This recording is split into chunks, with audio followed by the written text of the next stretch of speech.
നമസ്കാരം. കൊല്ലത്ത് 80 വയസ്സുള്ള വയോധികയെ മരുമകൾ മർദ്ദിച്ച സംഭവത്തിൽ അടിയന്തരമായ റിപ്പോർട്ട് നൽകാൻ ആവശ്യപ്പെട്ടിരിക്കുകയാണ് മന്ത്രി ആർ ബിന്ദു. വണ്ടിപ്പെരിയാർ പെൺകുട്ടിയുടെ കൊലപാതകത്തിൽ പോലീസിനെതിരെ അതിഗുരുതരമായ ആരോപണങ്ങളാണ് പെൺകുട്ടിയുടെ കുടുംബം ഉന്നയിക്കുന്നത്. ഇതുൾപ്പെടെയുള്ള ഇപ്പോൾ പുറത്തുവരുന്ന ഏറ്റവും പ്രധാനപ്പെട്ട വാർത്തകളുടെ തത്സമയ വിവരങ്ങളുമായി ലൈവ് ന്യൂസ് തുടങ്ങുന്നു. ആദ്യം ഏറ്റവും പ്രധാനപ്പെട്ട ഒരു വാർത്തയിലേക്കാണ് നമ്മൾ പോകുന്നത്. കൊല്ലം തേവലക്കരയിൽ വയോധികയെ മരുമകൾ ദേഹോപദ്രവം ഏൽപ്പിച്ച സംഭവത്തിൽ റിപ്പോർട്ട് നൽകാൻ മന്ത്രി ഡോക്ടർ ആർ ബിന്ദു നിർദ്ദേശം നൽകി. കൊല്ലം ജില്ലാ സാമൂഹ്യനീതി ഓഫീസർ ഇന്നു തന്നെ സ്ഥലം സന്ദർശിച്ച് റിപ്പോർട്ട് സമർപ്പിക്കും. നേരത്തെ മനുഷ്യാവകാശ കമ്മീഷനും കേസെടുത്തിരുന്നു. 24 ആണ് ഈ സംഭവം പുറത്തു കൊണ്ടുവന്നത്. അതിനിടെ മരുമകൾ വയോധികയെ മർദ്ദിച്ചത് വൃത്തിയില്ല എന്ന് ആരോപിച്ചാണ് എന്ന വിവരവും പുറത്തു വരുന്നുണ്ട്. 6.5 വർഷമായി സ്ഥിരം തന്നെ മർദ്ദിക്കാറുണ്ടെന്നും വയോധിക പറഞ്ഞു. കേസിൽ അറസ്റ്റിലായ മരുമകൾ മഞ്ജുമോളുടെ കുട്ടികൾ ശിശുക്ഷേമ സമിതിയുടെ സംരക്ഷണത്തിലാണ്. അവൻ വന്ന് എന്നെ ചെള്ളിയിട്ട് എന്റെ കാലിൽ ഛർദ്ദിൽ വീണത് കൊണ്ട് ഞാനത് എടുത്ത് മാറ്റി വെച്ച് ഈ കഥവ് തെളിഞ്ഞിട്ട് അത് എനിക്ക് ഇറങ്ങാൻ വയ്യ. അന്നേരം അവൻ വന്ന് കഥവ് വന്നു. ജയ്സല്ല മഞ്ജു. അരുൺ രാജ് ചേരുന്നുണ്ട് വിവരങ്ങളുമായി. അരുൺ രാജ്, ഇടപെടലുകൾ ഉണ്ടാകുന്നു, കൃത്യമായി പെട്ടെന്ന് തന്നെ റിപ്പോർട്ട് സമർപ്പിക്കാൻ ഇപ്പോൾ മന്ത്രിയുടെ നിർദ്ദേശം എത്തിയിരിക്കുന്നു. ഇതൊക്കെ ഒരു വശത്ത് നടക്കുമ്പോഴും വലിയ കഷ്ടമാണ്. ഇത്തരത്തിലുള്ള സംഭവങ്ങൾ ഇങ്ങനെ ആവർത്തിച്ചു വരുന്നു എന്നുള്ളത് വലിയ വേദനിപ്പിക്കുന്ന കാര്യമാണ്. അച്ഛനമ്മമാർ പ്രായമാകുമ്പോൾ അവരെ നോക്കും, അവരുടെ സുരക്ഷ, അവരോടുള്ള കരുതൽ, സ്നേഹം ഇതൊക്കെ ഉണ്ടാകും എന്ന് നമ്മൾ പ്രതീക്ഷിക്കുന്ന നമ്മൾ ഉൾപ്പെടെയുള്ള സമൂഹം നമുക്ക് കൂടി ഇതിൽ നിന്ന് മാറി നിൽക്കാനൊന്നും കഴിയില്ല അരുൺ, അല്ലേ? ആ രീതിയിലാണ് ഇതിനെ നോക്കിക്കാണേണ്ടതെന്ന് തോന്നുന്നു.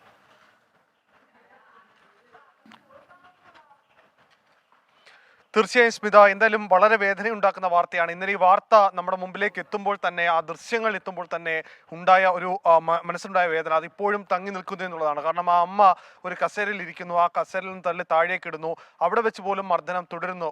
ഇത് എന്തിൻ്റെ പേരിലായാലും അത് ഒരു തരത്തിലും ന്യായീകരിക്കാൻ കഴിയാത്തതാണ്. അത് വളരെ പൈശാചികമെന്നല്ലാതെ മറ്റൊന്നും പറയാനില്ല. പക്ഷേ 6.5 വർഷമായി അമ്മ ഇതേ രീതിയിൽ പീഡനം, ഇതേ രീതിയിലുള്ള മാനസികവും ശാരീരികവുമായ പീഡനം അനുഭവിച്ചു എന്ന് കേൾക്കുമ്പോഴാണ് അതിലേറെ വേദന ഉണ്ടാക്കുന്നത്. സംഭവത്തിൽ ഇപ്പോൾ ഇടപെടലുകൾ ഉണ്ടാകുന്നു എന്നുള്ളത് വളരെ ആശ്വാസകരമായ വാർത്ത തന്നെയാണ്. കഴിഞ്ഞ ദിവസം ഈ വാർത്ത പുറത്തുവിട്ടതിന് തൊട്ടു പിന്നാലെയാണ് തെക്കുംപാം പോലീസ് ഇതിൽ മഞ്ജുമോൾക്കെതിരെ കേസെടുക്കുന്നതും മഞ്ജുമോളെ അറസ്റ്റ് ചെയ്യുകയും ചെയ്യുന്നത്. ഈ കേസിൽ പോലീസ് തന്നെ പറയുന്നത് വയോജന നിയമപ്രകാരം വയോജനങ്ങളെ മർദ്ദിച്ചടക്കമുള്ള ഗുരുതരമായ വകുപ്പുകൾ ചുമത്തി ജാമ്യമില്ലാ വകുപ്രകാരമാണ് കേസെടുത്തിരിക്കുന്നത് എന്നുള്ളതാണ്. ഈ സംഭവത്തിൽ ഇന്ന് മനുഷ്യാവകാശ കമ്മീഷൻ കൂടി ഇടപെടുന്നു. ഈ സംഭവം അതീവ ഗുരുതരമാണെന്നും ഈ സംഭവത്തിൽ ഞെട്ടലുണ്ടായി എന്ന് പറയുന്ന മനുഷ്യാവകാശ കമ്മീഷൻ സംഭവത്തിൽ അടിയന്തരമായി അന്വേഷിച്ച് റിപ്പോർട്ട് നൽകാൻ ജില്ലാ പോലീസ് മേധാവിയോട് നിർദ്ദേശം നൽകുകയും ചെയ്തു. എന്തായാലും ഇപ്പോൾ എത്തിയിരിക്കുന്ന അവസാനത്തെ ഒരു അപ്ഡേഷൻ, ഈ കേസുമായി ബന്ധപ്പെട്ട് അടിയന്തരമായ റിപ്പോർട്ട് ആവശ്യപ്പെട്ടിരിക്കുകയാണ് സാമൂഹ്യനീതി വകുപ്പ് മന്ത്രി doctor R Bindu. Doctor Bindu പറഞ്ഞിരിക്കുന്നത് ഇന്ന് തന്നെ സ്ഥലം സന്ദർശിച്ച് ജില്ലാ സാമൂഹ്യനീതി വകുപ്പ് ഓഫീസർ ഇക്കാര്യത്തിൽ റിപ്പോർട്ട് മന്ത്രിക്ക് സമർപ്പിക്കണമെന്നുള്ളതാണ്. മറ്റൊരു കാര്യം കൂടി ഈ വാർത്തയിൽ തുടർന്നുണ്ടായിരിക്കുന്നു. ഈ മഞ്ജുമോൾ ജോലി ചെയ്തിരുന്ന സ്കൂളിൽ നിന്ന് മഞ്ജുമോളെ പിരിച്ചുവിട്ടതായി സ്കൂൾ മാനേജ്മെന്റ് കൂടി വ്യക്തമാക്കുന്നു. ഒരു ഭാഗത്ത് ഈ നടപടികൾ തുടരുമ്പോഴും ഈ അമ്മ കഴിഞ്ഞ 6 വർഷമായി അനുഭവിച്ച വേദനയുടെ അല്ലെങ്കിൽ അനുഭവിച്ച യാതനയുടെ കണക്ക് അല്ലെങ്കിൽ ആ കാര്യങ്ങൾ കേൾക്കുമ്പോൾ ആ വേദന ഇപ്പോഴും ബാക്കിയാവുകയാണ്. എന്തായാലും ഇത്തരം സംഭവങ്ങൾ ആവർത്തിക്കാതിരിക്കട്ടെ എന്ന് മാത്രമേ ഇഘട്ടത്തിലും നമുക്ക് പറയാനുള്ളൂ. അരുൺ രാജ്, ഇതോടൊപ്പം തന്നെ ഇപ്പൊ അരുൺ പറഞ്ഞൊരു കാര്യം, ഇതിപ്പോൾ ഇത്തരം ഒരു വാർത്ത പുറത്തു വരുന്നു, പുറം ലോകം അറിയുമ്പോൾ നടപടികൾ ഉണ്ടാകുന്നു. പക്ഷേ 6 വർഷമായി ഈ അമ്മ ഇതിങ്ങനെ അനുഭവിച്ചു വരികയാണെന്ന് പറയുമ്പോൾ എത്രയോ പേരായിരിക്കും ഇതുപോലെ അനുഭവിക്കുന്നത്. ഇത് പുറത്തറിയാതെ പോകുന്ന എത്രയോ കാര്യങ്ങളുണ്ട്. അതുകൊണ്ട് തന്നെ ഇതിലുള്ള അന്വേഷണം, ഇതിലുണ്ടാകുന്ന ശിക്ഷാ നടപടികൾ അതൊക്കെ തന്നെ മാതൃകാപരമായി തന്നെ മുന്നോട്ട് പോകണം എന്നാണ് നമുക്ക് തോന്നുന്നത്. കാരണം ഇതുപോലെ ചെയ്യുന്നവർക്ക് എല്ലാവർക്കും ഒരു മുന്നറിയിപ്പ് കൂടിയാകണം. ആ രീതിയിൽ ഇതിലേക്കുള്ള ശിക്ഷാ നടപടികൾ, ആ അത്തരത്തിൽ അന്വേഷണം ഏത് രീതിയിലാകും പോകുക?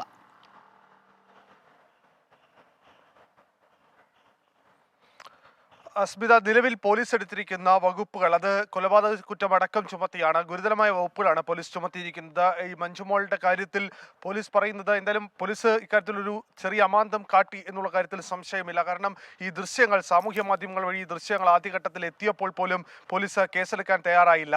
കഴിഞ്ഞ ദിവസം ആണ് ഈ അമ്മയ്ക്ക് വീണ്ടും ഈ മരുമകളുടെ ഭാഗത്തുനിന്ന് ക്രൂരമായ മർദ്ദനമുണ്ടായത്. തുടർന്ന് ഈ വാർത്ത നമ്മുടെ മുമ്പിലേക്ക് എത്തുമ്പോൾ ഈ ദൃശ്യങ്ങളടക്കം കാണിച്ച് വാർത്ത റിപ്പോർട്ട് ചെയ്യുന്നു. പക്ഷേ അപ്പോഴും ഈ മഞ്ജുമോൾ സ്കൂളിൽ അധ്യാപനത്തിനായി പോവുകയായിരുന്നു. അവിടെ നിന്നാണ് പോലീസ് ഇവരെ കസ്റ്റഡിയിലെടുക്കുകയും തുടർന്ന് ഈ തെക്കുമാം പോലീസ് സ്റ്റേഷനിൽ എത്തിച്ച് ചോദ്യം ചെയ്യുകയും ചെയ്തത്. ഈ ദൃശ്യങ്ങൾ തന്നെ സാക്ഷ്യപ്പെടുത്തുന്നുണ്ട് അവരുടെ ക്രൂരത എത്രത്തോളമാണ് എന്നുള്ളതാണ്. ഇതിൽ പോലീസ് തന്നെ പറയുന്നത് ശക്തമായ നടപടി ഉണ്ടാകും. ഇക്കാര്യത്തിൽ പരമാവധി കുറ്റം മഞ്ജുമോൾ ചെയ്തതിന് പരമാവധി ശിക്ഷ ഉറപ്പാക്കുന്ന രീതിയിലാണ് വകുപ്പുകൾ കൂടി ചുമത്തിയിരിക്കുന്നത് എന്നുള്ളതാണ്. സമൂഹത്തിന് മാതൃകയാകുന്ന രീതിയിലായിരിക്കണം ഇക്കാര്യത്തിൽ നടപടി എന്നുള്ള ഒരു പൊതുവികാരം കൂടി തേവലക്കരയും കൊല്ലവും അടക്കം ഒരു പൊതുസമൂഹത്തിന്റെ അടക്കമുള്ള ഭാഗത്തുനിന്ന് ഇഘട്ടത്തിൽ ഉണ്ടാവുകയും ചെയ്യുന്നു. നേരത്തെ പറഞ്ഞതുപോലെ 4 മാസം മുമ്പുണ്ടായ ആ ദൃശ്യം പോലും പുറത്തു വരാതെ ഇരുന്നതാണ് ഈ അമ്മയ്ക്ക് വീണ്ടും ഇത്തരത്തിൽ ദുരിതം അനുഭവിക്കേണ്ടി വന്നത്. ആദ്യഘട്ടത്തിൽ ആ ദൃശ്യമെങ്കിലും പുറത്തു വന്നിരുന്നുവെങ്കിൽ ഒരുപക്ഷെ ഇതിന് നേരത്തെ തന്നെ ഒരു നടപടിയിലേക്ക് ഉണ്ടായിരുന്നു. എന്തായാലും ഇപ്പോഴെങ്കിലും ആ അമ്മയ്ക്ക് ഒരു ആശ്വാസം ഉണ്ടായത്. അത് സ്വത്തിന്റെ പേരിലാണ്, വലിയ ആസ്തിയുള്ള ഒരു അമ്മയാണ്. സ്വാഭാവികമായും ആ തർക്കമാണ് പിന്നീട് അവസാനം ഈ കണ്ടതെല്ലാം കുറ്റമായി മാറുന്ന അവസ്ഥയിലേക്ക് ഈ മരുമകൾക്ക് മുമ്പിലേക്ക് എത്തിയത്. അങ്ങനെയാണ് ഈ അമ്മയ്ക്കെതിരെ മർദ്ദനം വീണ്ടും തുടരുകയും ചെയ്യുന്ന അവസ്ഥ.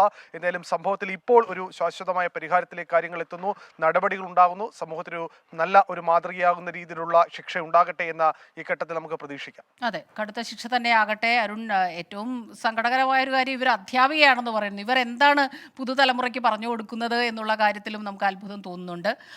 അരുൺ രാജാണ് കൂടുതൽ വിവരങ്ങളുമായി നമുക്കൊപ്പം ചേർന്നത്. കൃത്യമായ അന്വേഷണം അത് എത്രയും പെട്ടെന്ന് തന്നെ നടക്കട്ടെ, കർശനമായ നടപടികളും ഉണ്ടാകട്ടെ.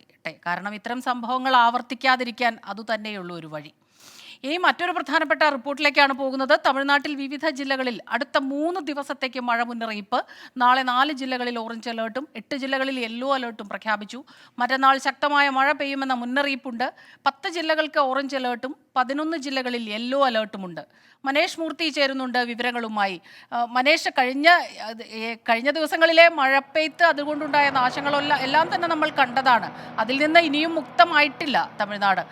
ഇനിയിപ്പോൾ എന്താണ് സംഭവിക്കാൻ പോകുന്നത്? ഏത് രീതിയിലാണ് മഴയുണ്ടാവുക? അവിടെ മുന്നൊരുക്കങ്ങളെല്ലാം, അതിനുള്ള നടപടികൾ, സുരക്ഷാ ക്രമീകരണങ്ങളൊക്കെ തുടങ്ങിയോ?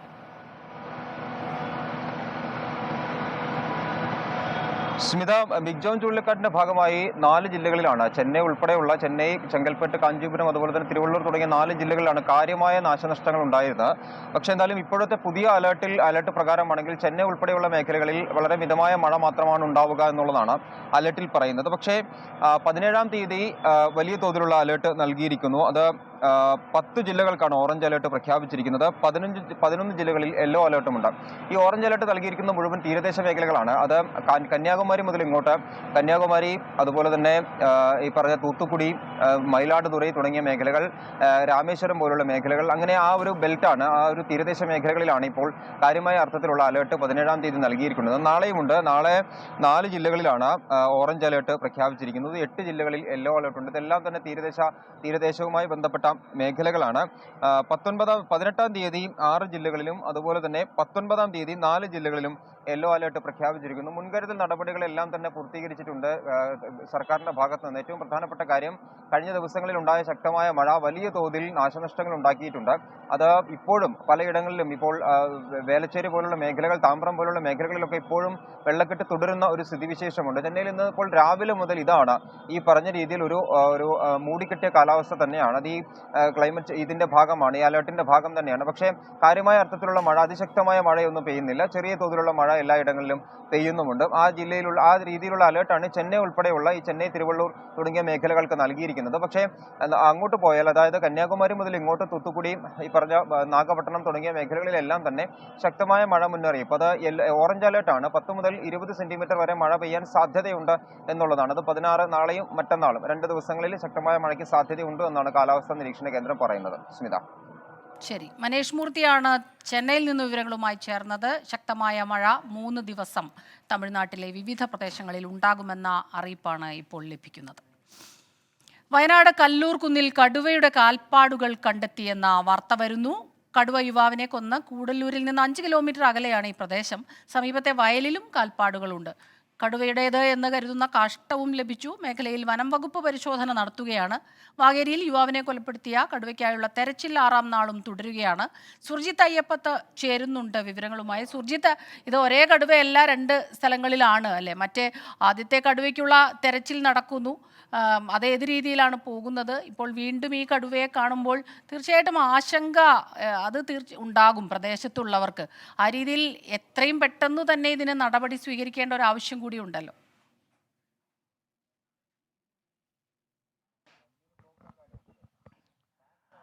സ്മിത, ഇത് ഏത് കടുവയാണ് എന്ന തരത്തിൽ നമുക്ക് ഒരു സ്ഥിരീകരണം നടത്താൻ കഴിയുകയില്ല. അതിന് കൃത്യമായ രീതിയിലുള്ള പരിശോധന വേണം. അത് വനംവകുപ്പിന് മാത്രമേ അത് സ്ഥിരീകരിക്കാൻ കഴിയൂ. ഇത് ഒരേ കടുവയാണോ, മറ്റ് ഏതെങ്കിലും രീതിയിൽ 2 കടുവയാണോ എന്നുൾപ്പെടെയുള്ള കാര്യങ്ങൾ സ്ഥിരീകരിക്കേണ്ടത് വനംവകുപ്പാണ്. വനംവകുപ്പാണ് ഇതുമായി ബന്ധപ്പെട്ട വിദഗ്ധാഭിപ്രായം പറയേണ്ടതും. എന്തായാലും അല്പസമയം മുമ്പാണ് പരിശോധന പൂർത്തിയായത്. കല്ലൂർ കുന്നിൽ വ്യാപകമായ തരത്തിൽ ഞാറ്റാടി എന്ന് പറയുന്ന പ്രദേശത്ത് ഒരു വയലിലൂടെ ഈ കടുവ നീങ്ങിയതിൻ്റെ കൃത്യമായ പാടുകൾ, അതിൻ്റെ കാഷ്ടം, അതിനുശേഷം അതൊരു പറമ്പിലൂടെ കയറി അത് ഞാറ്റാടിയിൽ നിന്ന് കല്ലൂർക്കുന്ന് ഭാഗത്തേക്ക് പോകുന്ന ആ പാത, ആ തരത്തിൽ കൃത്യമായ രീതിയിൽ അതിൻ്റെ പഗ്മാർക്ക് പതിഞ്ഞിട്ടുണ്ട്. ചെളിയിൽ ഉൾപ്പെടെ വളരെ വിസിബിളായ നിലയിലാണ് അത് കാണാൻ കഴിയുന്നത്. എന്തായാലും അത് ആളുകളെ സംബന്ധിച്ച് വലിയ രീതിയിലുള്ള ആശങ്ക ഇവിടെ നിലനിൽക്കുന്നുണ്ട്. പക്ഷേ ഇവിടെ കടുവയുടെ സാന്നിധ്യമുണ്ടെന്നുള്ള പൂർണ്ണമായ സ്ഥിരീകരണത്തിൽ തന്നെയാണ് വനംവകുപ്പുള്ളത്. അതുകൊണ്ട് തന്നെയാണ് ഇത്തരത്തിൽ അന്വേഷണവും പരിശോധനയും എല്ലാം തന്നെ നടന്നുകൊണ്ടിരിക്കുന്നതും. എന്തായാലും ആ പ്രദേശത്ത് ഉള്ള ഒരാൾ നമ്മോടൊപ്പം ചേരുകയാണ്. ഈ കല്ലൂർക്കുന്നിൽ ഏറ്റവും ഒടുവിൽ നിങ്ങൾ ആ പാടത്ത് കണ്ട സംഗതി, അതിനെക്കുറിച്ചൊന്ന് പറയും. ഇപ്പോൾ പാടത്ത് നമ്മൾ കടുവ പോയതാണ് കണ്ടിട്ടുള്ളത്. കഴിഞ്ഞ ദിവസം മറ്റേ പരിശോധന നടത്തിയ ഗാന്ധിനഗറിൻ്റെ തൊട്ടുപുറത്താണ് ഈ നിലവിൽ ഇതുള്ളത്. ഇപ്പോൾ രാവിലെ ഫോറസ്റ്റുകാർ നമ്മളെ സാബുവിൻ്റെ വീടിൻ്റെ മുറ്റത്ത് കണ്ടത് വന്ന് പരിശോധിച്ച് പോന്നിട്ടുണ്ടായിരുന്നു. ഇപ്പോൾ വീണ്ടും ഫോറസ്റ്റുകാർ, ഡോക്ടർ അടക്കമുള്ള ആളുകൾ വന്നിട്ട് വയലിൽ കണ്ടതിൻ്റെ ഫിംഗർ പ്രിൻ്റ് അടക്കം അവർ ഫോട്ടോ എടുക്കുകയും അതിൻ്റെ കാഷ്ടം അടക്കം എടുത്തുകൊണ്ട് പോന്നിട്ടുണ്ട്. അത് പരിശോധിച്ചാൽ ഈ കടുവയാണോ അതാണോ എന്നുള്ളത് സ്ഥിരീകരിക്കാൻ സാധിക്കുമെന്നാണ് അവർ പറഞ്ഞിട്ടുള്ളത്. കാഷ്ടം ഉൾപ്പെടെ ഉണ്ടല്ലോ. കാഷ്ടം ഉൾപ്പെടെ അവർ ഇപ്പോൾ ഫോറസ്റ്റുകാർ എടുത്തിട്ട് വന്നിട്ടുണ്ട് അവിടുന്ന്. പരിശോധന അവരെന്താ ഒരു പ്രാഥമിക നിഗമനം എന്താ അവർ പറയുന്നത്? ഇതല്ല എന്നുള്ള ഒരു പ്രാഥമിക നിഗമനം. ഈ കടുവയല്ല എന്നാണ് അവർ പ്രാഥമിക നിഗമനം. അത് വേറെ കടുവയാണെന്നുള്ളതാണ് അവർ പ്രാഥമിക നിഗമനം. ഇനിയിപ്പോൾ അവർ പരിശോധിച്ചാലാണ് അത് പറയാൻ പറ്റുള്ളൂ എന്നാണ് പറഞ്ഞിട്ടുള്ളത്. എന്തായാലും അക്കാര്യത്തിലൊരു കൃത്യമായ രീതിയിലുള്ള അഭിപ്രായം നമുക്ക് മുന്നോട്ട് പറയാൻ കഴിയില്ല. അതിന് വിദഗ്ധമായ അഭിപ്രായം വരണം. അത് വനംവകുപ്പ് തന്നെ സ്ഥിരീകരിക്കണം. എന്തായാലും പരിശോധന തുടരുന്നുണ്ട്. വനംവകുപ്പ് വിവിധ സംഘങ്ങളായി തിരിഞ്ഞ്, RRT ഗ്രൂപ്പുകളായി തിരിഞ്ഞ് അവർ പരിശോധന നടത്തുന്നുണ്ട്. പ്രത്യേകിച്ച് ഇവിടുത്തെ തോട്ടം മേഖലയിലും വനമേഖലയിലും ഉൾപ്പെടെ. വിവരങ്ങളുമായി ചേർന്നത്. കടുവയ്ക്കായുള്ള തെരച്ചിൽ ഇപ്പോഴും തുടരുകയാണ്. ചലച്ചിത്ര അക്കാദമി ചെയർമാൻ രഞ്ജിത്ത് അബദ്ധ ചിന്തകളുമായി നടക്കുന്നയാളാണെന്ന് സമാന്തര യോഗം ചേർന്ന അക്കാദമി അംഗങ്ങൾ. ഇപ്പോഴും ഇതന്നെയാണ് തുടരുന്നത്. പിന്നെ ആർട്ടിസ്റ്റുകളെ വളരെ മോശമായ രീതിയിൽ അവഹേളിക്കുക. എല്ലാവരും ആർട്ടിസ്റ്റുകളാണ്, അവർക്ക് അവരുടേതായ ചില പരിമിതികളും ഇതൊക്കെ ഉണ്ടാവാം. അതിനെ പുച്ഛിച്ച് തള്ളുന്ന ഒരു സമീപനം, ഇതെല്ലാം വരിക്കാശ്ശേരി മനയിലെ ലൊക്കേഷനല്ല, ഇത് ചലച്ചിത്ര അക്കാദമിയാണ്. ആ ധാരണ പോലും അദ്ദേഹത്തിനില്ല. ഇപ്പോൾ ഇതിൽ പറഞ്ഞിട്ടുള്ള 2-3 കാര്യങ്ങൾ, കുക്കു പരമേശ്വരൻ, ഇവരുടെ സൗഹൃദം, അതൊക്കെ ഉണ്ടാവാം. ഇത് സൗഹൃദത്തിൻ്റെ ഒരു വേദിയല്ല, ഇത് അക്കാദമിയാണ്, ചലച്ചിത്ര അക്കാദമിയാണ്. അവർക്ക് പരാതിയില്ല, അവർ മീറ്റിങ്ങിൽ പങ്കെടുത്തില്ല എന്നാണ് പറഞ്ഞത്. ഞാൻ അവരെ വിളിച്ചു, അവർ സുഖമില്ലാതെ ആശുപത്രിയിൽ അഡ്മിറ്റാണ്. അവരങ്ങനെ വിളിച്ചിട്ടേ ഇല്ല. ശുദ്ധ കള്ളത്തരമാണ് അദ്ദേഹം പറഞ്ഞത്.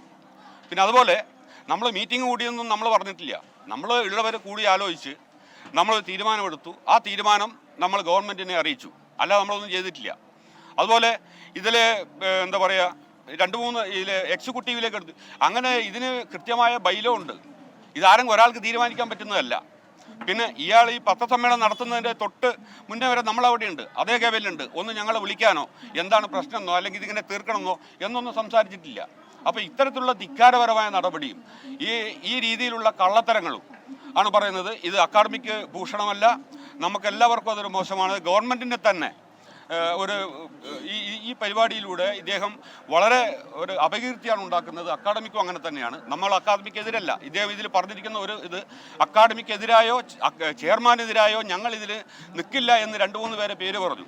നമ്മളാരും അക്കാദമിക്ക് എതിരല്ല, ചെയർമാനും എതിരല്ല. പക്ഷേ ചെയർമാൻ കാണിക്കുന്ന ഇത്തരം വളരെ ബോറായ മാടമ്പിത്തരത്തിനാണ് ഞങ്ങളെതിരെ നിൽക്കുന്നത്.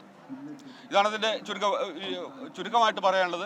പിന്നെ എക്സിക്യൂട്ടീവിലേക്ക് ആരെ എടുക്കണം, എങ്ങനെ എടുക്കണം എന്നൊക്കെ GC-യുടെ കൂടെ അംഗീകാരവും അതിൻ്റെ അങ്ങനെ കുറേ പ്രൊസീജിയേഴ്സ് ഉണ്ട്. ഇത് ഇദ്ദേഹത്തിന് അങ്ങ് തീരുമാനിക്കാൻ പറ്റുന്ന കാര്യമല്ല. അതുകൊണ്ട് നമ്മളിതിൽ ഉദ്ദേശിക്കുന്നത്, നമ്മൾ അദ്ദേഹത്തെ മാറ്റണമെന്നൊന്നും ആവശ്യപ്പെടുന്നില്ല, ആഗ്രഹിക്കുന്നില്ല. ഒന്നുകിൽ അദ്ദേഹം തിരുത്തണം, അല്ലെങ്കിൽ അദ്ദേഹത്തെ പുറത്താക്കണം. ഇതിലൊരു വിട്ടുവീഴ്ചയും ഇല്ല. ഞങ്ങളെല്ലാവരും വളരെ സ്ട്രോങ് ആയിട്ട് തന്നെയാണ് ഇതിൽ നിൽക്കുന്നത്. ഇതിന് വേറെ പ്രത്യേകിച്ച് താല്പര്യമില്ല. ഇത് അക്കാഡമിയുടെ എന്താ പറയുന്നത് പ്രസ്റ്റേജിന് വേണ്ടി, അല്ല അക്കാഡമി സുഗമമായി മുന്നോട്ട് പോകുന്നതിന് വേണ്ടിയിട്ടാണ്. ഇതാരും ഒരാൾ കഥയിലിരുന്ന് തീരുമാനിക്കേണ്ട കാര്യമല്ല. ഓക്കെ, ഇതാണ്.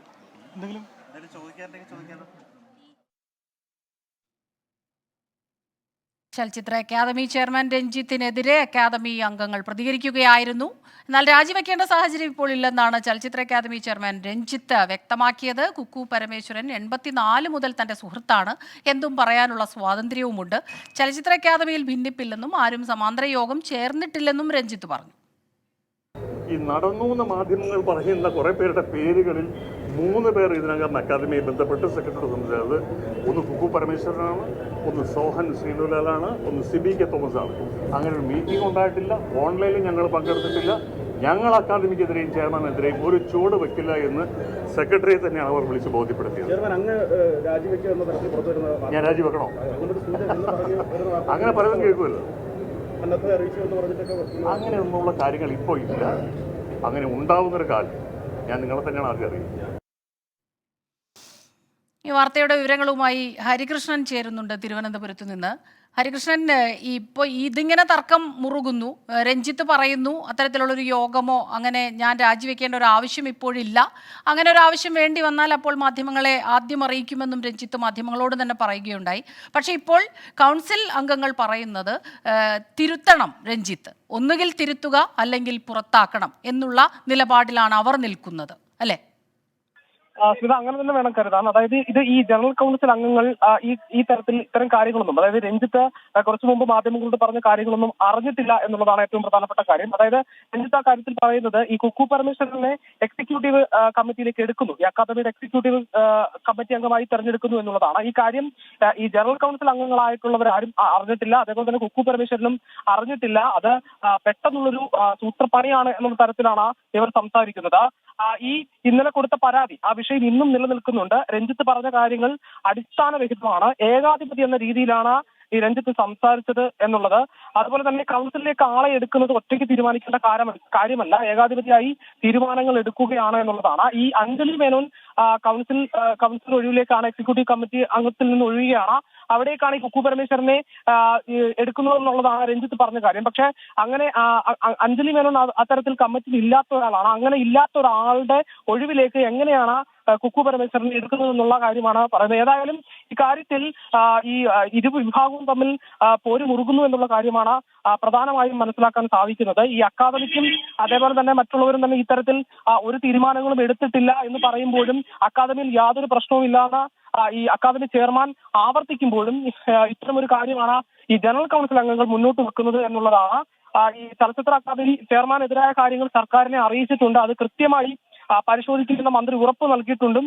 ഈ പത്രസമ്മേളനം, ഇന്ന് നടത്ത പത്രസമ്മേളനത്തിൽ പോലും ഈ അക്കാദമി അംഗങ്ങളോട് അതുമായി ബന്ധപ്പെട്ട തീരുമാനങ്ങളൊന്നും എടുത്തിട്ടില്ല എന്നാണ് പറയുന്നത്.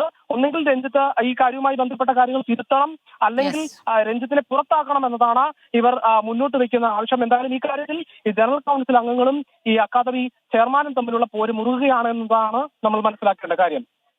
ശരി, ഏതായാലും വ്യക്തിപരമായ പ്രശ്നങ്ങളല്ല അത്. കൗൺസിൽ മെമ്പേഴ്സ് തന്നെ സമാന്തരമായി യോഗം ചേരുന്നു, എതിർപ്പ് അറിയിക്കുന്നു. ഒന്നില്ലെങ്കിൽ നിലപാട് രഞ്ജിത്ത് തിരുത്തണം അല്ലെങ്കിൽ പുറത്താക്കണം എന്നുള്ള അവരുടെ ആവശ്യത്തിൽ ഉറച്ചു നിൽക്കുകയാണ് അംഗങ്ങൾ.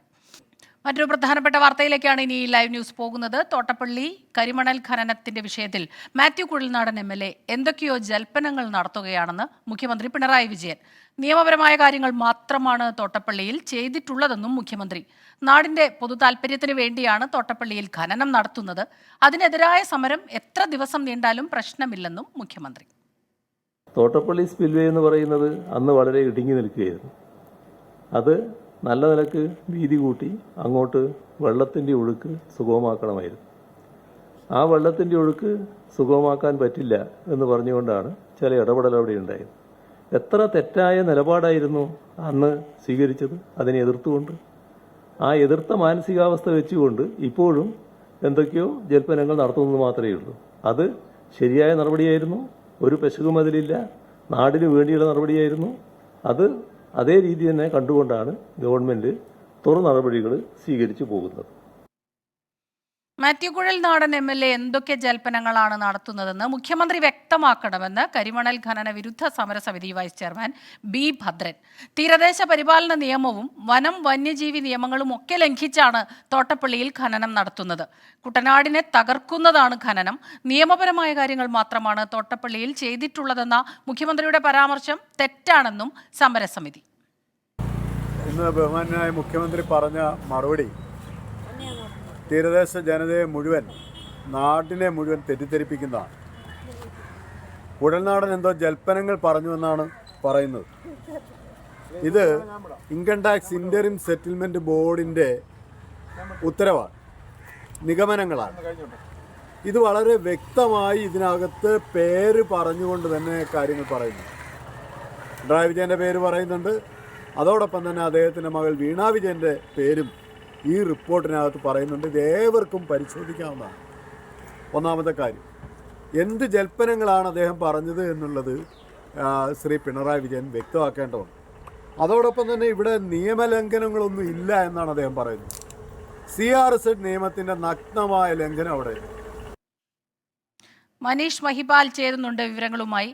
മനീഷ്, മുഖ്യമന്ത്രി പറയുന്നു അത് സ്പിൽവേ അത് വീതി കൂട്ടണം, അതിൽ ഒഴുക്ക് സുഗമമാക്കണം, അതിനുള്ള നടപടികളാണ് നടക്കുന്നത്. അതിപ്പോൾ സമരം എത്ര നീണ്ടുപോയാലും നടപടികളുമായി തന്നെ മുന്നോട്ട് പോകുമെന്ന് പറയുന്നു. അതേസമയം സമരസമിതി അതിരൂക്ഷമായ വിമർശനവുമായി മുന്നോട്ട് വരുന്നു. നിലവിൽ നവകേരള സദസ്സ് ആലപ്പുഴ ജില്ലയിൽ എത്തി നിൽക്കുമ്പോൾ വിവാദ വിഷയമായിരിക്കുന്നത് ഈ തോട്ടപ്പള്ളിയിലെ കരിമണൽ ഖനനമാണ്.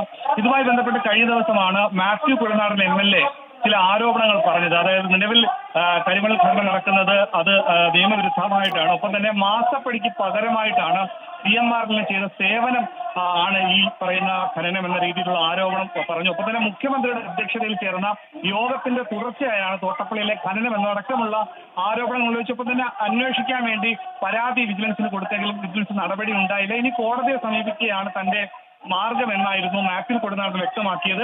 ഇതിനെതിരെയാണ് മുഖ്യമന്ത്രി രംഗത്തെത്തി. മുഖ്യമന്ത്രി പറഞ്ഞത് മാത്യു കുഴൽനാടൻ നടത്തുന്നത് ജൽപ്പനങ്ങളാണ്, എല്ലാം നിയമപരമായ കാര്യങ്ങളാണ് തോട്ടപ്പള്ളിയിൽ നടത്തുന്ന കാര്യമായിരുന്നു മാത്യു കുഴൽനാടൻ വ്യക്തമാക്കിയത്. പക്ഷേ കരിമണൽ ഖനനത്തെ ന്യായീകരിച്ച മുഖ്യമന്ത്രിക്കെതിരെ സമരസമിതി വീണ്ടും രംഗത്തെത്തുകയാണ്.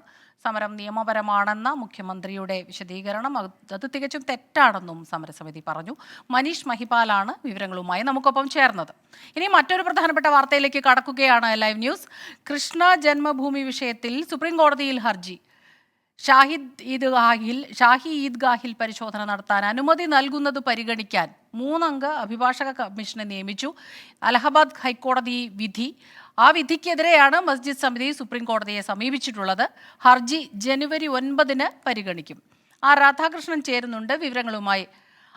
ഇതിപ്പോൾ ഈ പരിശോധനയുമായി മുന്നോട്ട് പോകാം എന്നുള്ള തീരുമാനത്തിലാണോ ഇപ്പോഴെത്തുന്നത്, അതോ അതുവരെ സ്റ്റാറ്റസ് കോ നിലനിർത്തണം എന്നുള്ളതാണോ ജനുവരിയിൽ ഈ കേസ് പരിഗണിക്കുന്നത് വരെ?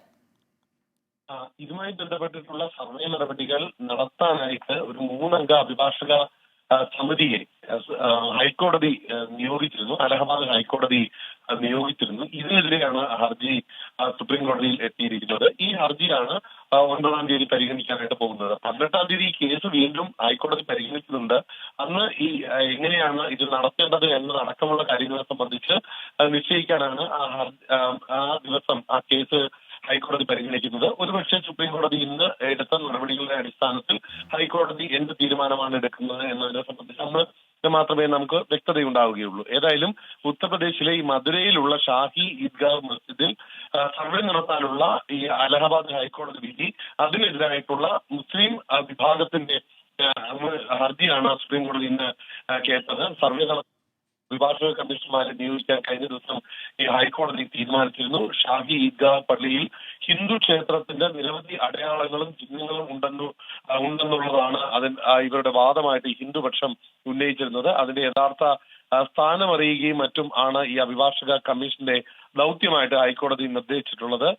നേരത്തെ ഈ കാശിയിലെ വിശ്വനാഥ ക്ഷേത്രത്തിനോട് ചേർന്നുള്ള ഗ്യാൻവാബി പള്ളി സമുച്ചയത്തില് അഭിഭാഷക സംഘം നടത്തിയ സർവേയുടെ മാതൃകയിലുള്ള പരിശോധനയാകും ഈ ഷാഹി ഈദ്ഗാഹിലും നടക്കാനായിട്ട് ഹൈക്കോടതി നിർദ്ദേശിച്ചിട്ടുള്ളത്.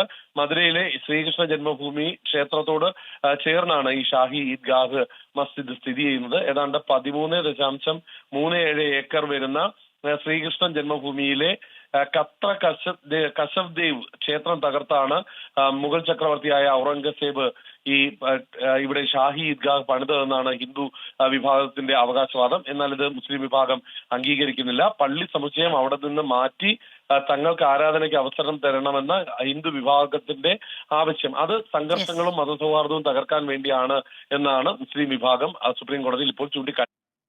ശരി, ആർ രാധാകൃഷ്ണനാണ് വിവരങ്ങളുമായി നമുക്കൊപ്പം ചേർന്നത്.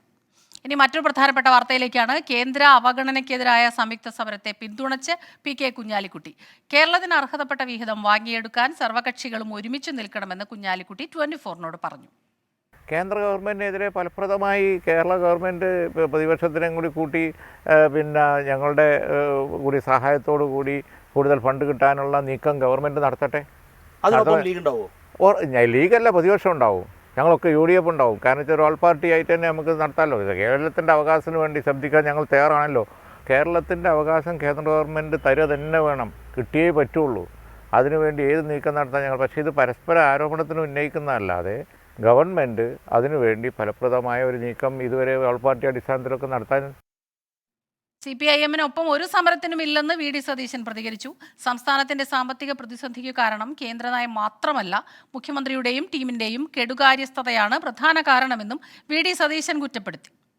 CPM-മായി ചേർന്നിട്ട് ഞങ്ങൾ ഒരു സമരത്തിനുമില്ല. ഇത് കുഞ്ഞാലിക്കുട്ടി സാഹിബ് പറഞ്ഞത് ഞങ്ങൾ നിയമസഭയിൽ വ്യക്തമാക്കിയ കാര്യമാണ്. ഞങ്ങളുടെ MP-മാര് UDF MP-മാര് കേന്ദ്ര ധനകാര്യമന്ത്രിക്ക് കൊടുത്ത പരാതിയിലുള്ള കാര്യമാണ്.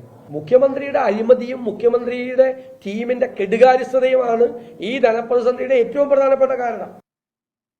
പി.കെ. കുഞ്ഞാലിക്കുട്ടിയുടെ നിർദ്ദേശം മുഖ്യമന്ത്രി പിണറായി വിജയൻ സ്വാഗതം ചെയ്തു. വസ്തുതകളുടെ അടിസ്ഥാനത്തിൽ പ്രതിപക്ഷ നേതാവ് നിലപാട് തിരുത്താൻ തയ്യാറാകണം. വിഷയം ചർച്ച ചെയ്യാൻ സർക്കാർ തയ്യാറാണ്. അതിനർത്ഥം മുസ്ലിം ലീഗിനെ LDF-ലേക്ക് കൊണ്ടുവരാൻ ശ്രമിക്കുന്നു എന്നല്ലെന്നും മുഖ്യമന്ത്രി വ്യക്തമാക്കി. സ്വാഗതാർഹമായ നിലപാടാണ്. ഈ നാടിൻ്റെ പ്രശ്നങ്ങൾ മനസ്സിലാക്കുന്നവർക്കെല്ലാം ആ രീതിയിൽ മാത്രമേ പ്രതികരിക്കാനാവൂ. ഇത് ഞങ്ങൾ ഈ കാര്യങ്ങൾ പ്രതിപക്ഷത്തോട് പൊതുവെ അഭ്യർത്ഥിച്ചുകൊണ്ടിരിക്കുകയാണ്. കാരണം നമ്മുടെ നാട് നേരിടുന്ന പ്രശ്നങ്ങളാണ് ഏറ്റവും ഗുരുതരമായിട്ടുള്ളത്. ദീപക് ധർമ്മടം ചേരുന്നുണ്ട് കോഴിക്കോട് നിന്ന് വിവരങ്ങളുമായി. ദീപക്, മുഖ്യമന്ത്രി ഈ ഒരു കാര്യത്തിൽ സ്വാഗതം ചെയ്തിട്ട് പറഞ്ഞൊരു കാര്യം, നാട് നേരിടുന്ന ഒരു പ്രശ്നം, ഒരു പൊതുപ്രശ്നം, അതിൽ നമ്മൾ ഒരുമിച്ച് നിൽക്കണം. കേന്ദ്രത്തിൽ നിന്ന് വേണ്ട അർഹതപ്പെട്ട കാര്യങ്ങൾ, ഫണ്ടൊക്കെ തന്നെ അത് വാങ്ങാൻ ഒന്നിച്ച് നിൽക്കണമെന്ന് പറയുന്നു. പി.കെ. കുഞ്ഞാലിക്കുട്ടിയും ആ രീതിയിൽ തന്നെ നിലപാട് വ്യക്തമാക്കുന്നു.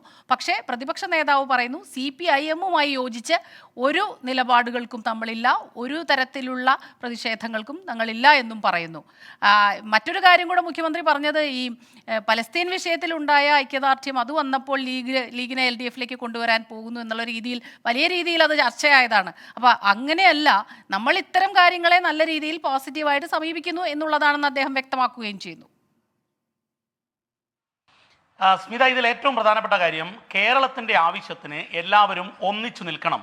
ഓൾ പാർട്ടി എന്നാണ് ഉപയോഗിച്ചത്. അതായത് സർവകക്ഷി ഐക്യമുണ്ടാകണം എന്നതാണ് പി.കെ. കുഞ്ഞാലിക്കുട്ടി മുന്നോട്ട് വെച്ചത്.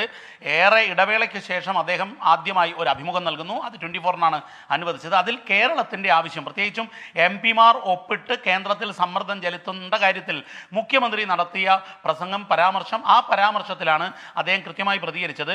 അതിൽ ഇനീഷ്യേറ്റീവ് എടുക്കേണ്ടത് സർക്കാരാണ്. സർക്കാർ ഇനീഷ്യേറ്റീവ് എടുത്താൽ ഒപ്പമുണ്ടാകും, ലീഗ് ഉണ്ടാകും, അതുപോലെ പ്രതിപക്ഷമുണ്ടാകും എന്നാണ് പറഞ്ഞത്. അതായത് സമരത്തിന് വേണ്ടിയല്ല, കേന്ദ്രത്തിൽ നിന്നും കാര്യങ്ങൾ നേടിയെടുക്കാൻ വേണ്ടിയുള്ള നീക്കം കൂട്ടമായി നടത്തണമെന്ന് കുഞ്ഞാലിക്കുട്ടി വളരെ കൃത്യമായി പറയുന്നു. വളരെ ക്ലാരിറ്റിയുള്ള കേരളത്തിന് വേണ്ടി സർക്കാർ പ്രതിപക്ഷ വ്യത്യാസം അവിടെ പാടില്ല. ഒരു വേളയിൽ അദ്ദേഹം ഇങ്ങനെ പറഞ്ഞു, അതായത് ഭരിക്കുന്നത് എതിർ മുന്നണിയാണെന്ന് കരുതി കേന്ദ്രത്തിൽ നിന്നും പണം കിട്ടണ്ട എന്ന നിലപാടെടുത്താൽ ജനങ്ങളാണ് ബുദ്ധിമുട്ടുക, കേരളത്തിലെ സാധാരണ ജനങ്ങൾ. അതുകൊണ്ട് അങ്ങനെ ഒരു നിലപാട് ഇല്ല. മാത്രവുമല്ല, സർക്കാർ ഇനീഷ്യേറ്റീവ് എടുത്താൽ അതിനൊപ്പം ഉണ്ടാകുമെന്നുള്ളത്. ഇതിൻ്റെ ചുവട് പിടിച്ചാണ് കാലത്ത് ഗുഡ് മോർണിംഗ് വിത്ത് SKN-ലാണ് 24 ഇത് ബ്രേക്ക് ചെയ്യുന്നത്. തൊട്ടു പിന്നാലെ 10:30 മണിയോടുകൂടി മുഖ്യമന്ത്രിയുടെ വാർത്താ സമ്മേളനത്തിൽ മുഖ്യമന്ത്രി വിശദമായി ഇതിനെക്കുറിച്ച് പറയുന്നു. മുഖ്യമന്ത്രി കുഞ്ഞാലിക്കുട്ടിയുടെ നിലപാട് സ്വാഗതാർഹമാണെന്ന് പറയുന്നു. നാടിനെ സ്നേഹിക്കുന്ന, നാടിനോട് താല്പര്യമുള്ളവർക്ക് അങ്ങനെയേ ചെയ്യാൻ പറ്റൂ എന്ന് പറയുന്നു. ഒരു കാര്യം കൂടി കടത്തി പറയുന്നു. കഴിഞ്ഞ കുറേ ദിവസമായി പ്രതിപക്ഷ നേതാവും മുഖ്യമന്ത്രിയും തമ്മിലുള്ള വാക്പോരുകൾ തുടരുന്നു. പ്രതിപക്ഷ നേതാവ് VD സതീശൻ കാര്യങ്ങൾ മനസ്സിലാക്കി തിരുത്തണം എന്ന് പറയുന്നു. പക്ഷേ എന്നാൽ അതിന് തൊട്ടു പിന്നാലെ പ്രതിപക്ഷ നേതാവിൻ്റെ വാർത്താ സമ്മേളനത്തിലേക്ക് കടക്കുമ്പോൾ പ്രതിപക്ഷ നേതാവ് മുഖ്യമന്ത്രിയും ടീമുമാണ് ഈ സാമ്പത്തിക. ശരി, ദീപക് ധർമ്മടമാണ് വിവരങ്ങളുമായി ചേർന്നത്. ഇപ്പോൾ CPIM സംസ്ഥാന സെക്രട്ടറി MV ഗോവിന്ദൻ മാധ്യമങ്ങളെ കാണുന്നു. രാഷ്ട്രീയ ലക്ഷ്യത്തോടെ കഴിഞ്ഞ തെരഞ്ഞെടുപ്പ് കാലഘട്ടത്തിൽ ഇതുപോലുള്ള ഏജൻസികളെ ഉപയോഗിച്ചൊരു പുകമറ സൃഷ്ടിച്ച് LDF സർക്കാരിനെ വീണ്ടും അധികാരത്തിലേക്ക് എത്തിക്കുക എന്നതിന് തടയിടാനാവും എന്നായിരുന്നു കേന്ദ്ര ഏജൻസികളും UDFും BJPയും എല്ലാം കരുതിയിരുന്നത്. എന്നാൽ അത്തരം കള്ളക്കേസുകളുടെ ഭാഗമായി മുൻ ധനകാര്യ മന്ത്രി കൂടിയായിരുന്ന തോമസ് ഐസക്കിനെതിരെ ED അയച്ച സമൻസ് നിരുപാധികം പിൻവലിച്ചതായി അവർ കോടതിയെ അറിയിച്ചിരിക്കുകയാണ്. അവർ കെട്ടിപ്പോക്കാൻ തീരുമാനിച്ച ഒരു വലിയ കാര്യമായിരുന്നു കിഫ്ബിയുമായിട്ട് ബന്ധപ്പെട്ട് അന്ന് ആ വകുപ്പ് കൈകാര്യം ചെയ്ത ധനകാര്യ വകുപ്പ് മന്ത്രിക്കെതിരായി, പ്രത്യേകിച്ച് തോമസ് ഐസക്കിനെതിരായി ED സമൻസ് അയച്ചു എന്ന വാർത്ത. അത് പിന്നെ കോടതിയിൽ പോയി, അത് പിന്നെ വീണ്ടും കോടതി ഇടപെട്ടു, അതിൻ്റെ മേലെ വീണ്ടും കോടതി ഇടപെട്ടു. ഇപ്പോൾ ഏതാണ്ട് അതിൻ്റെ അവസാന ഘട്ടത്തിലേക്ക് വന്നിരിക്കുകയാണ്. ചുറ്റിക്കളിക്കണ്ട എന്ന് കോടതി EDയോട് പറയുന്നതോടുകൂടി ആ ചുറ്റിക്കളി ഇപ്പോൾ അവസാനിച്ചിരിക്കുകയാണ്. വ്യക്തമായ കാരണങ്ങളില്ലാതെ സമൻസ് നൽകരുതെന്നും ചുറ്റിത്തിരിഞ്ഞുള്ള അന്വേഷണങ്ങൾ ഉണ്ടാകരുതെന്നും കോടതി ഇപ്പോഴും നിർദ്ദേശിച്ചിരിക്കുകയാണ്.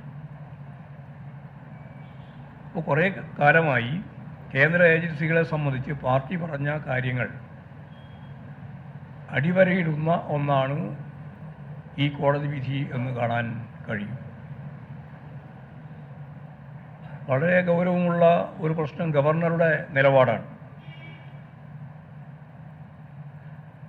ഗവർണറുടെ കാലാവധി ഇനി വളരെ ചുരുക്കം മാസം മാത്രമേ ഉള്ളൂ. ആ ഒരു ചെറിയ കാലാവധിക്കുള്ളിൽ ഇങ്ങനെയാണ് സംഘപരിവാറിൻ്റെ പ്രധാനപ്പെട്ട ലിസ്റ്റിലേക്ക് കടന്നു വരേണ്ടത് എന്ന കാര്യം ആലോചിച്ചതിൻ്റെ ഭാഗമായിട്ടാണ് അദ്ദേഹം സംഘപരിവാർ പ്രീണനം ഏറ്റുവാങ്ങുന്നതിൻ്റെ ഭാഗമായി RSSൻ്റെ സർസംഘചാലകിനെ തന്നെ നേരിട്ട് കാണാൻ ശ്രമിച്ച കാര്യം നമുക്കറിയാം. അദ്ദേഹം ഇപ്പോഴും കാണിച്ചുകൊണ്ടിരിക്കുന്ന ഈ മാനസിക നിലയുടെ കൃത്യമായ അവസ്ഥ ജനങ്ങൾ മനസ്സിലാക്കിയിട്ടുണ്ട്. ഗവർണറായിരിക്കുന്ന ഒരു വ്യക്തി സംസ്ഥാന സർക്കാരിനെതിരെയും കേരളത്തിനെതിരെയും നടത്തിക്കൊണ്ടിരിക്കുന്ന പ്രചാരവേലകൾ ഒരു ഗവർണർക്ക് യോജിച്ചതാണോ എന്ന് അദ്ദേഹം തന്നെ പരിശോധിക്കേണ്ടതാണ്. സംഘപരിവാർ വേദികളിലാണ് അദ്ദേഹം ഇത്തരം വിമർശനങ്ങൾ ഇപ്പോൾ ഉന്നയിച്ചുകൊണ്ടിരിക്കുന്നത്.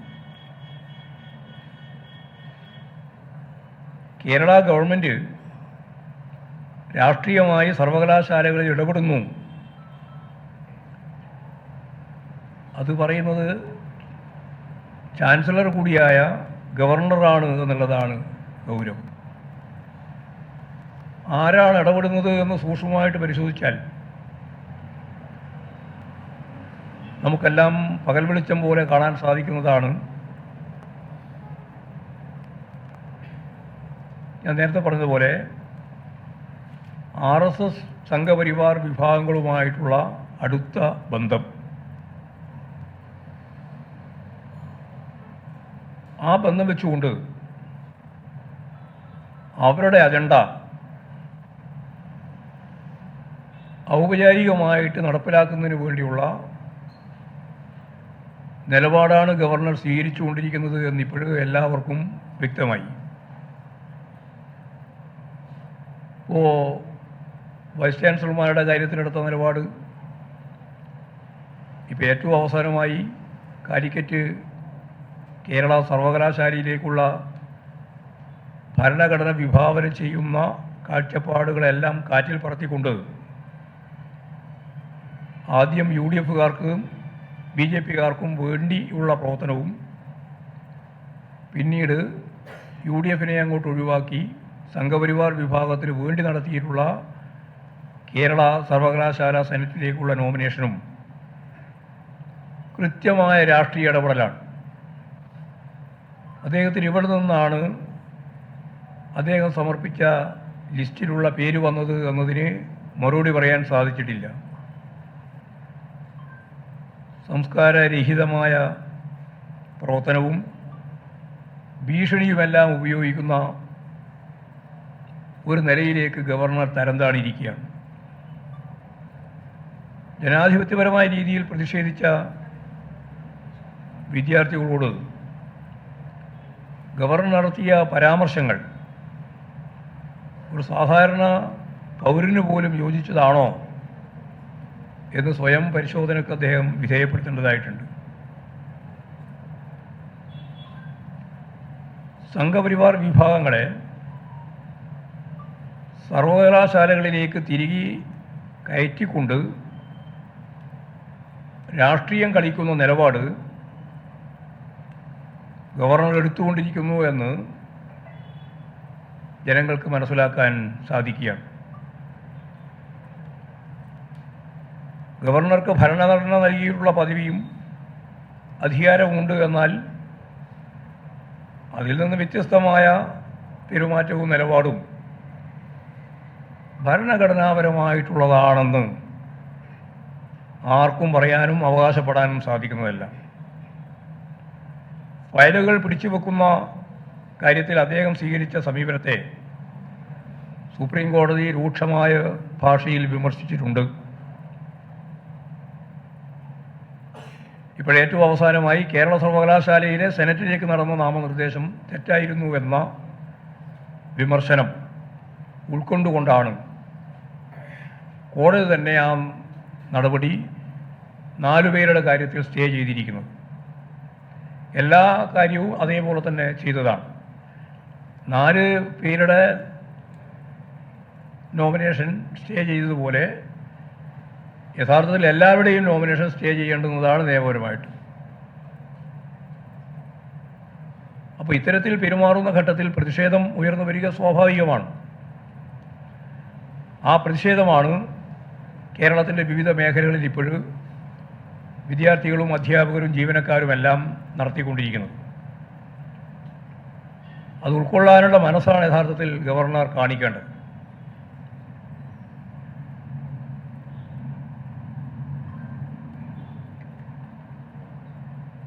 വളരെ പ്രധാനമായും ഇത്രയും കാര്യങ്ങളാണ് പൊതുവെ പറയാനുള്ളത്. സ്ത്രീകൾക്ക് നേരെ നടക്കുന്ന ചില കടന്നാക്രമങ്ങളെ സംബന്ധിച്ച് ഇതിനു മുമ്പ് തന്നെ സൂചിപ്പിച്ചിട്ടുള്ളതാണ്. സമൂഹമാകെ നല്ല ജാഗ്രത, സ്ത്രീകൾക്കെതിരായിട്ട് വരുന്ന പലതരത്തിലുള്ള അതിക്രമങ്ങളെ സമകാലിക CPIM സംസ്ഥാന സെക്രട്ടറി MV ഗോവിന്ദൻ മാധ്യമങ്ങളെ കാണുകയായിരുന്നു. ഗവർണർക്കെതിരെ അതിരൂക്ഷമായ വിമർശനം ഉന്നയിച്ചു. സംഘപരിവാർ വേദികളിലാണ് ഗവർണർ സർക്കാരിനെതിരെ വിമർശനങ്ങൾ ഉന്നയിക്കുന്നത്. ഈ രീതിയിലാണ് അവരെ പ്രീണിപ്പിക്കാനുള്ള നടപടികളാണ് ഗവർണറുടെ ഭാഗത്തു നിന്നുണ്ടാകുന്നത്.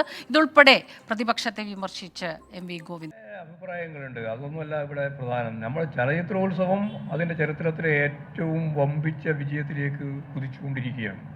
അതിൻ്റെ ഇടയിൽ വരുന്ന എന്തെങ്കിലും രീതിയിലുള്ള പ്രശ്നങ്ങൾ സ്വാഭാവികമായിട്ടും പരിഹരിക്കാൻ കഴിയുന്ന കാര്യമുള്ളൂ. അതിലൊന്നും വലിയ പ്രശ്നമായി എടുക്കേണ്ട കാര്യമില്ല.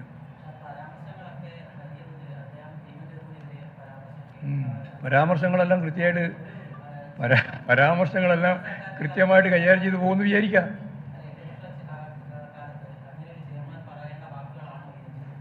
അല്ല, ഞാനിപ്പോൾ ചെയർമാൻ പറഞ്ഞ ഓരോ പദം അടിസ്ഥാനപ്പെടുത്തിയിട്ടൊന്നും പറയാൻ ഉദ്ദേശിക്കുന്നില്ല. ഞാൻ പറഞ്ഞത് ചലച്ചിത്രോത്സവം അതിൻ്റെ ചരിത്രത്തിലെ ഏറ്റവും വലിയ ജനപങ്കാളിത്തത്തോടു കൂടിയും ഫലപ്രദമായ ഇടപെടലോടും കൂടി സംഘടിപ്പിക്കപ്പെട്ടിരിക്കുന്നു. അതിൻ്റെ ഇടയിൽ ചില കാര്യങ്ങൾ നിങ്ങൾ പറയുന്നത് പോലെ ഉണ്ടായിട്ടുണ്ടെങ്കിൽ അതെല്ലാം പരിശോധിച്ച് ആവശ്യമായ മുന്നോട്ടുള്ള യാത്രയിൽ അതിനെല്ലാം നല്ല രീതിയിൽ കൈകാര്യം ചെയ്തു പോകുമെന്ന് തന്നെ നമുക്ക് പ്രതീക്ഷിക്കാം. ഇത്രയും കാര്യം ചെയ്യാൻ സാധിക്കുന്ന ആ സംവിധാനത്തിന് ഇനിയും നല്ല രീതിയിൽ മുന്നോട്ടേക്ക് പോകാൻ കഴിയും എന്ന് പ്രതീക്ഷിക്കാം.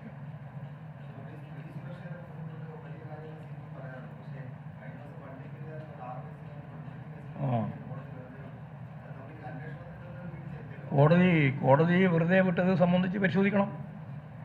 അത് ഞങ്ങൾക്ക് തർക്കമുള്ളത് അപ്പീൽ പോവുക അല്ലെങ്കിൽ പുതിയ അന്വേഷണങ്ങൾ എന്തിനും CPM തയ്യാറാണ്. ഞങ്ങൾക്കതിൽ യാതൊരു തർക്കമില്ല.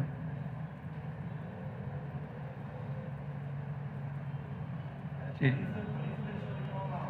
അല്ല എന്തൊക്കെ പരിശോധന അതിലിപ്പോൾ ജുഡീഷ്യറിയുടെ സ്കൂട്ടിനി വേണോ അതും പരിശോധിക്കാം. എന്തൊക്കെ വേണോ അതൊക്കെ ചെയ്യാം. ഞങ്ങൾ അതിന് എതിര് നിൽക്കേണ്ട ഒരു കാര്യമില്ല.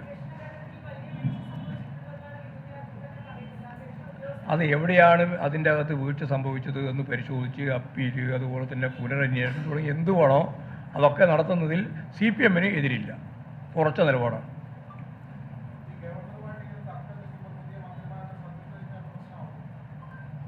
സത്യപ്രതിജ്ഞയൊന്നും ഒരു പ്രശ്നമാവില്ല. എന്ത് പ്രശ്നമാകാൻ? ഗവർണർ എവിടെ പോകാനുണ്ട്? ഭരണഘടനാപരമായ ഉത്തരവാദിത്വം നിർവഹിക്കാതെ ഗവർണർ ഉണ്ട്. പിന്നെ ഗവർണർ എവിടെ പോകുന്ന വിചാരിക്കുന്നത്? ഞാനിത് ആദ്യം പറഞ്ഞുകൊണ്ടിരിക്കുന്നതാണ്. ഗവർണർക്ക് ഗവർണറുടെ ഭരണഘടനാ ഉത്തരവാദിത്തങ്ങൾ നിർവഹിച്ചേ പറ്റൂ, അല്ലെങ്കിൽ പിന്നെ ഗവർണർ ഉണ്ടാവില്ല.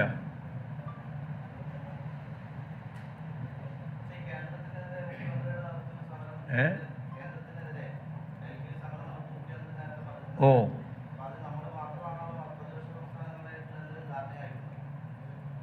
ഇത് ഗവൺമെൻറ്റിൻ്റെ ഭാഗമായിട്ടല്ലേ പറഞ്ഞത്. മുഖ്യമന്ത്രി അതുപോലെ തന്നെ മന്ത്രിമാർ, MP-മാർ, MLA-മാർ ഇവരെല്ലാം ചേർന്നതാണ്. മറ്റ് സംസ്ഥാനങ്ങളിലെയോ? അല്ല, ഇതിപ്പോൾ കേരളത്തിൻ്റെ അല്ലേ പൂർണ്ണമായും മുമ്പോട്ടേക്ക് വന്നിട്ടുള്ളത്. അത് വെച്ചിട്ടാണ് അത് നോക്കും.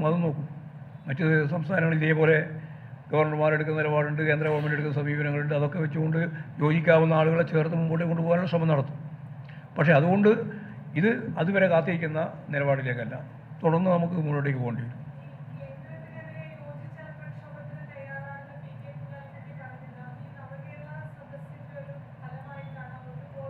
പിന്നെ എന്താ സംശയം?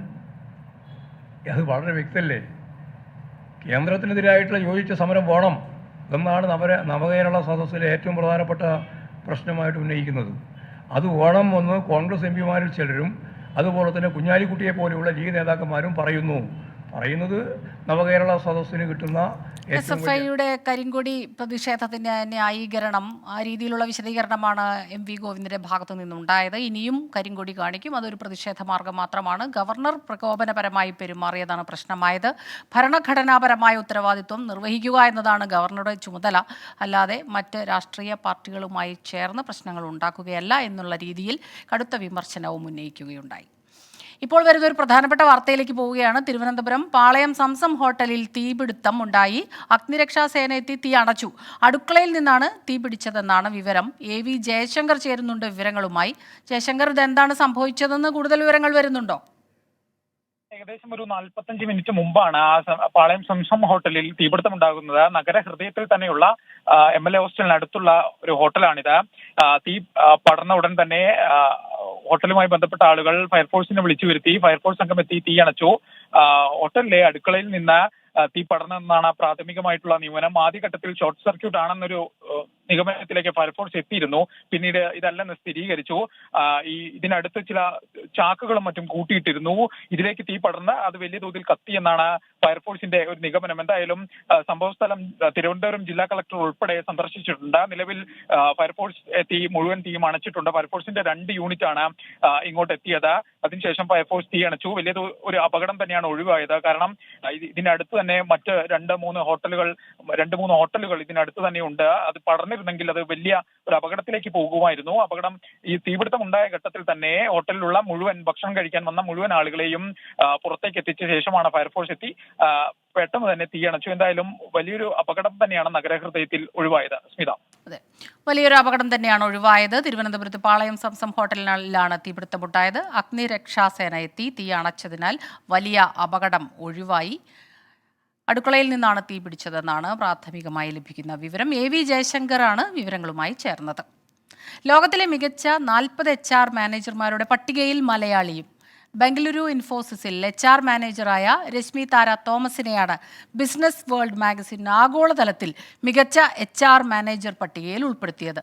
പത്തനംതിട്ട തിരുവല്ല കുമ്പനാട് സ്വദേശിയാണ്. 24 ഉൾപ്പെടുന്ന Insight Media City HR manager Ramya Bindu Thomas സഹോദരിയാണ്.